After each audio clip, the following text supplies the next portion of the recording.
Hey guys, welcome back to another commentary from a BJJ national champion. It's been a little while since I've done one of these. I just ran out of time last week for another one, I'm sorry. But we're back now. Just before we begin, thank you so much guys. We just ticked over 700 subscribers, which is really cool to me. When I started this channel like 9 months ago, I didn't actually really believe that I would get more than like 10, so it's super neat. And I just kind of think about people in an auditorium listening to me talk about jiu-jitsu. It's super exciting. Secondly, if you want to interact with me, join the Discord. I've put the link in down below. I'm quite frequently checking that, so you can chuck in the general chat and talk with me, ask questions, request videos, even request your own analysis. I'm probably going to stay away from white belts, to be honest with you, and I'll just do like decent blues and up, maybe purples and up, but definitely come and interact with me because it's awesome having fans. That's pretty cool. Anyway, we got Mica Galvao on the left here versus Andy Murasaki on the right, and I believe that this was the Pan Champion middleweight final match, and Mica Galvao has been going on a little bit of a tear lately. And so let's just get into it, guys. So they jump on the mats. They're very respectful young men. They're very respectful. A lot of the top athletes could really learn from these guys. Look at the body language. They were both happy to slap hands, fist bump, and it wasn't animosity. It was just, let's have a good fight, And so we get into this position, and I love this. Where, look at the division between them. They're not rushing. They're not rushing at all. And, they obviously have to start engaging at some point, but I like how they're not just willy-nilly reaching for things. And so they get their grips, and this is something to be aware of for all of us, myself included, is that you'll notice that Mica on the left here, when Andy grabs his collar, he doesn't panic and wrench his head back. He doesn't bring his hands up to the collar, to try and break the grip off. He doesn't do anything. He just calmly gets his own grips and then equalizes the position that way, rather than trying to diminish the position for his opponent, which is in general a better idea, especially if you're in the gi. And so he gets the grip. Andy gets his own grip. Mica gets his own grip. And then all of a sudden the position's equalized, and you see how they're touching heads and their postures are really good. And so I love this as well. Like that jump guard was very, very clean. And Mica knows exactly what he wants to play, and he just goes into it. And so, oh, nice. So he knows exactly what he wants to play. He has that grip on the sleeve, and then obviously he's trying to climb around the back. Now, it's kind of easier to do this when you don't weigh as much as a fat bastard like I do. To start going around the back, and it's very difficult to stop. And then if you're not careful, if you're Andy in this position, you're going to lose pretty quickly. But you can see how Andy's just calmly trying to push that sleeve down, which will encourage Mica down around the front. But Mica is doing such a phenomenal job of like readjusting his legs and going around the top as he reaches and readjusts his hand, and so on and so forth as he goes around the top. Now that detail here, let's watch that again. Watch where his shoulders are. Right now, his chest and is in line with Andy's shoulders, so Andy's shoulders like here. What Mica wants to do is get this bottom shoulder of his over the top of Andy's shoulder, and then like the armpit will act as like a little bit of a prop, or a like a handle hold, almost like when you're rock climbing, to start climbing around Andy's back. See how he gets it over the top, and now he's set himself into a back control quite nicely, and already this is going really not great for Andy. So Andy tries to roll, does a really good job pushing down on those legs, because Mica, even though it looks like he's on his back, even though it looks like Mica's on his back, he's not really. You want your chest to be on the top shoulders of the back control. So you see how much space there is between Mica's chest and Andy's back, which is what allows Andy to crunch forwards and then start rotating down to the ground as he's going forwards with his body. And he's going to push because I would imagine that Mica will lose this position most likely. Or not. It's a bit of a scramble. So, again, I don't think that Andy should be panicked. I know Mica at the moment has this body lock in, but I disagree with this idea of small people always scrambling all the time, because it just opens up space, and it opens up the ability for the other person to follow you quite nicely, and they rely on being faster than the other person, but they're all as fast as each other. And so the person that's in advantage, which is Mica, will just follow you. And so what should be happening right now is you can see how Mica let go with his left hand there, and he's starting to come out and over the top, and Andy can get his shoulders back.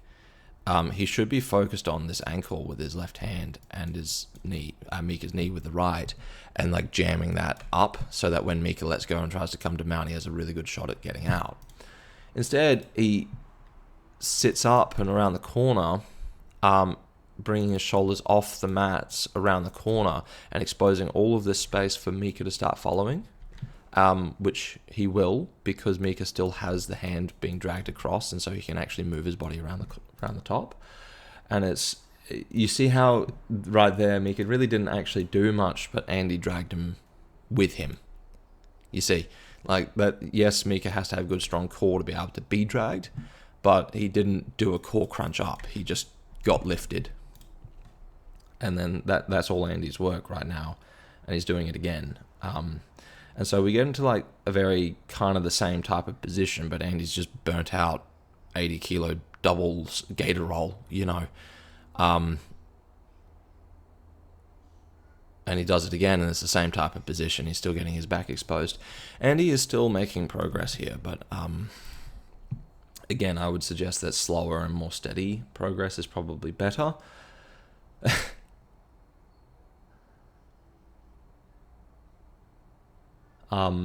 I would suggest that slower and more steady progress is actually just better, but that's me and my style, and both of these guys would beat me, pretty comfortably doing exactly what they're doing right now, so take it with a grain of salt. But you see how,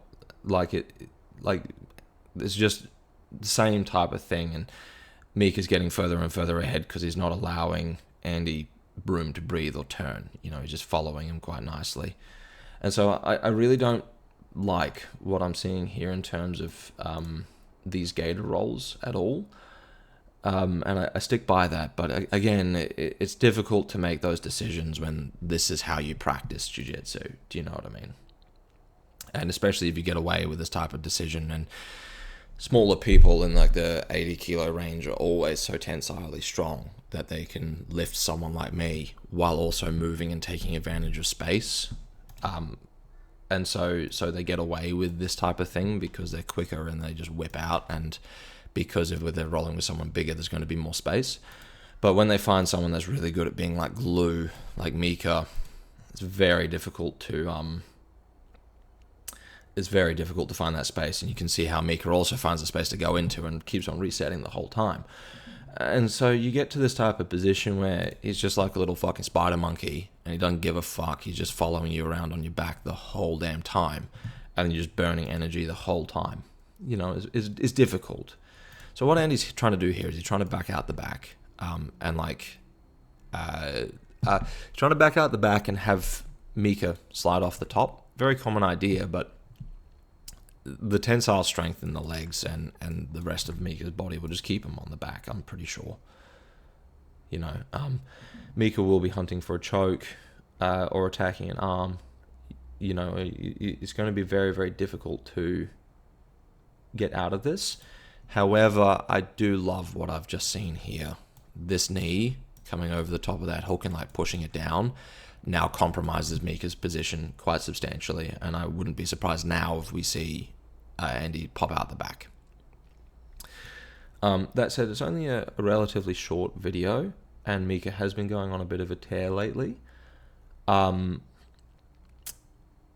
So it's a little bit difficult to predict who's going to win, but we can see at the moment how Andy's holding on to the one sleeve so that Mica can't actually start attacking. And you see how the elbow came backwards and now is using that as a block on the hook. And so now he'll be able to start backing out and using the legs for other purposes. And all of a sudden it is getting much more difficult for Mica.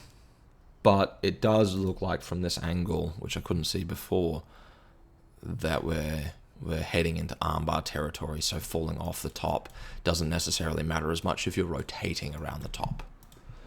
And so it's not a bad shout, honestly. Oh, that's a triangle. That's a very tight triangle lock. So we're here. Andy tries to stand up again because he wants to go backwards, but there's no space to go into, dude. Like you're opening your own space up. You're not going into space provided, especially with someone that's tensilely strong. And you can see how during the course of this roll, one hand is in between the loop of the legs. The other one is on the outside of the loop of the legs. And so this is triangle territory. And now what Mica will do is chomp sideways across the neck. There's a good drinking game, by the way. I see your comments. Chomp, chomp, chomp, chomp, chomp. He's going to chomp across the neck, and he's going to triangle his legs, and now this is going to be like a really tight reverse triangle. And you see how he locked up that triangle in there. And now the objective, because that triangle's locked, is to start rolling so you can flip your opponent on their back like a turtle. And then all of a sudden, it gets pretty difficult. I wouldn't be surprised if this is the end of the match, to be honest with you, in the next kind of minute.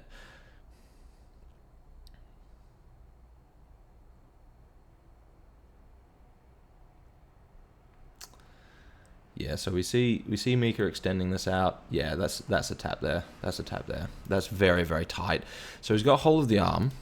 Oh, it looked like it broke there. He's got hold of the arm in like a Kimura type position. It's an extended Kimura.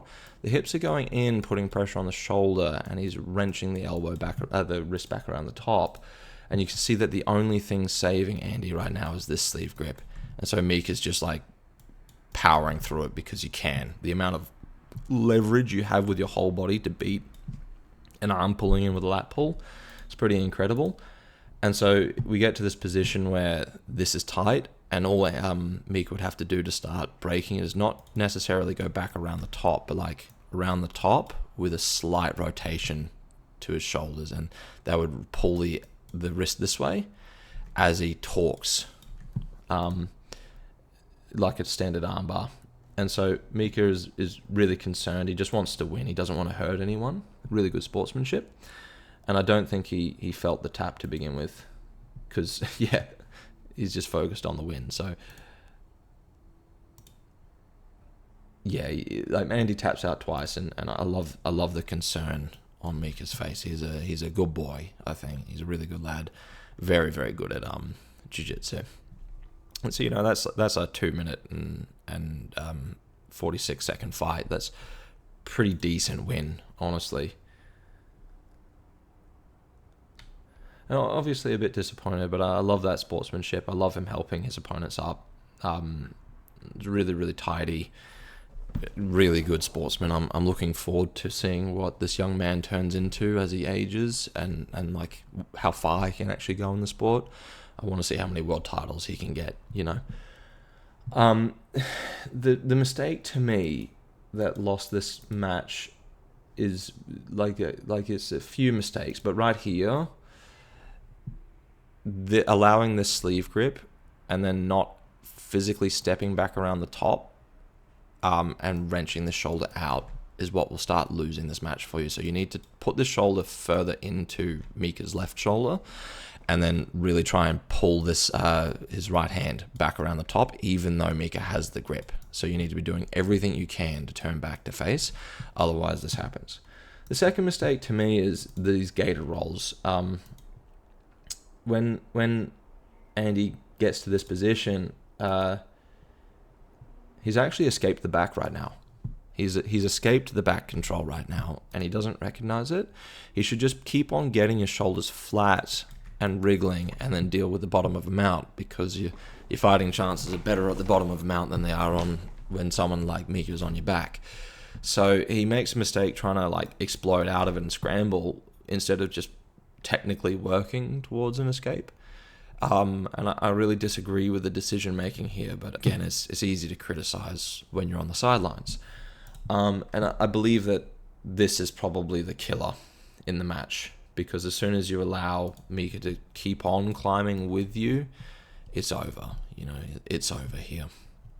So very well done to Mica. Beautiful win. Really good job. You deserve that win, mate. You're amazing at jiu-jitsu. Anyway, guys, it's just a bit of a short one for you today. I hope you enjoyed. Again, thank you so much if you're at this point in the video. Thank you so much for watching. I really appreciate you all. If you're not subscribed yet, please hit that subscribe button. It makes me feel like an actual YouTuber. If you want to join the Discord, the link's down below. Join it, talk to me, suggest matches, and I'll see you all in the next one. Thank you so much, guys. Bye now.